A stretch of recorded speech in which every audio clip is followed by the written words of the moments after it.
Qual o impacto da produção cultural na região periférica? O que nos arrodeia enquanto fazer artístico, além das metrópoles, dos eixos culturais, além das mídias, né? O que se produz a partir daí? Essa inquietação é que foi o nascedouro, né, desse projeto que é piloto. É a primeira edição do projeto Cena ao Redor.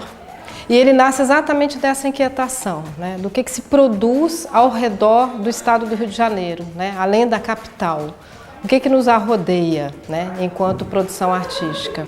Então, a partir dessas inquietações, nós criamos esse projeto, né. Ele surge exatamente sobre um pensamento, uma reflexão sobre as práticas e procedimentos que culminam numa obra artística. E a partir desse conceito, nós mapeamos 18 grupos do estado do Rio de Janeiro, né? Entre eles, alguns grupos de Vassouras, de Mendes, Pau de Fronten, Pati de Alferes, Barra Mansa, Volta Redonda, Angra dos Reis e Paraty.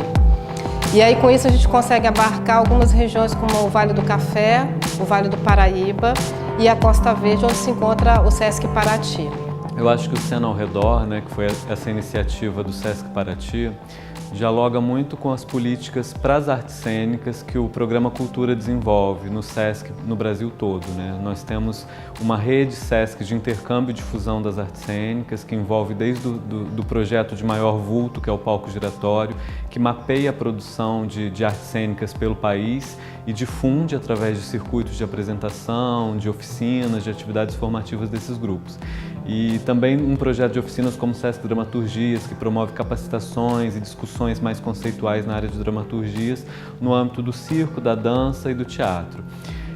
Então estar aqui agora, dialogando com esses produtores, com esses artistas da região do Centro-Sul Fluminense, é de extrema importância, porque cada vez mais existe uma pressão social para uma democratização dos fazeres culturais e o Sesc entende como muito legítima essa demanda, né, essa apropriação da população por parte dos direitos culturais, né, e vem exercendo isso de uma forma militante, de uma forma artística.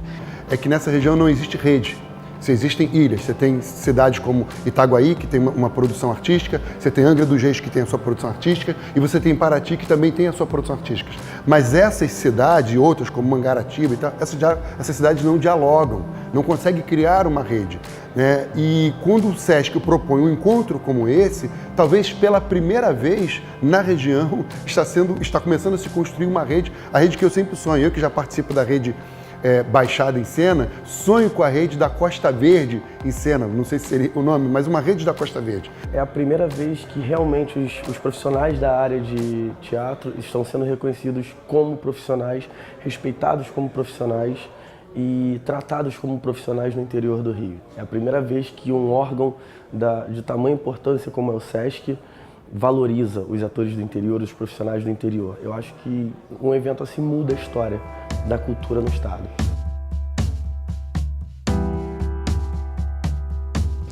E criamos esse espaço de reflexão e interlocução entre esses grupos. Foram 18 grupos que estiveram aqui conosco e durante esse período o recorte foi aproximá-los através de seminários, rodas de conversa, ações formativas, ações de fruição. Tivemos aqui oficinas, né, com o Grupo Lume, que é uma referência em pesquisa em artes cênicas. Recebemos aqui o espetáculo Tom na Fazenda, que é um espetáculo hoje bastante reconhecido e que todos os componentes da companhia são do interior do estado. O próprio Lume, com o espetáculo Café com Queijo, fala sobre os interiores do Brasil, né? É um espetáculo extremamente humano que retrata personalidades dos interiores do Brasil. Enfim, todo o projeto ele se debruçou nesse olhar, né? Nesse olhar do que a rodeia, do que está ao redor, né?